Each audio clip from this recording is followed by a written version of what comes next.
Okay, so here I have an assortment of flies out. So we'll do this as mayfly, caddisfly, stonefly. Then we have to think about streamers. We have our nymphs, and I want to talk about terrestrials as well.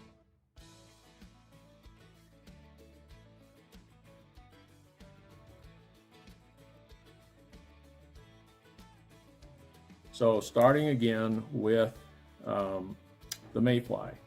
So again, as I hold this fly up, you'll notice that the wing case is up. And this is probably, at least for me and around here, the best mayfly. And this is called the Adams. Now, a version of the Adams, that's a standard Adams. Another Adams would be this one with, it's called a parachute Adams because of this post right here.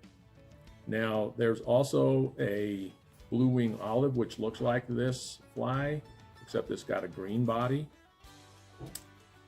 Another one that you hear a lot about would be a royal coachman, which looks like this. Again, the upright wings. But another one that I really like is this one. Again, upright wing case. That's called a humpy. And talk about the nymph for the mayfly. So, like I said before, there are 3 nymphs, and I guess I'm going to throw in a 4th. If you had these nymphs, you would be great. Okay, so for the mayfly, your nymph is, and I'll just lay this down. This is a pheasant tail nymph, and this is a copper john. Now, they look very similar. Obviously, this one's called a copper john because it's wrapped in copper wire. You can fish them with or without, like I'm using, these are bigger ones, without a bead head and with a bead head.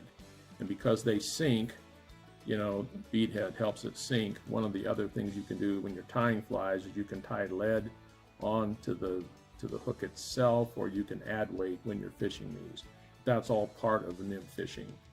So starting off with the flies on the mayfly side, you absolutely will want to have a pheasant tail and a copper john. Different sizes. Again, vary your sizes, whether it's the dry or the nymph, vary your sizes so that you give yourself more opportunity. I'm not talking about a more variety of flies. I'm talking about a certain group of flies with different sizes and colors. Okay.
Okay, so here I have an assortment of flies out. So we'll do this as mayfly, caddisfly, stonefly. Then we have to think about streamers. We have our nymphs, and I want to talk about terrestrials as well.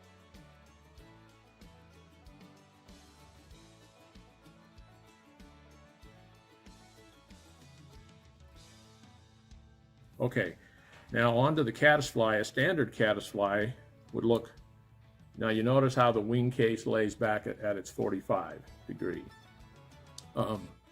you know, a standard caddisfly is not all that complicated. So the two flies that would be more standard for the caddis is just that. So this is the caddis. This is called an elk hair caddis because this is tied with elk hair. This is called a Goddard caddis. Those two.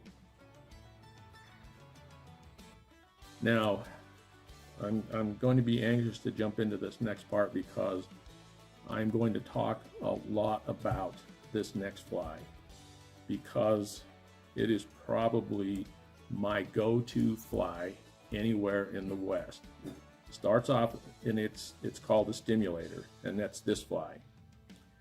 Now, you'll notice that the stimulator on its own looks very much like a caddisfly. But most caddisflies are tied in a similar color, whereas if you look at these stimulators, and by the way, it's called stimulator because the idea is that it stimulates a strike. But if you pick up a stimulator and add legs to it, different colors, this one's tied with calf hair so that I can see it better. This has got a royal body to it, like a royal coachman. I'm going to talk a lot about stimulators because that is one of my very favorite flies anywhere. So those would be your dries for caddises. And by the way, if I didn't say this, there are more caddis flies than mayflies, generally speaking. Okay, and then your third and fourth nymph would be the gold-ribbed hare's ear. There's one with a bead, there's one without a bead, and the prince nymph. Do not leave home without those four nymphs. So you got the gold-ribbed hare's ear and the prince nymph for the caddisfly.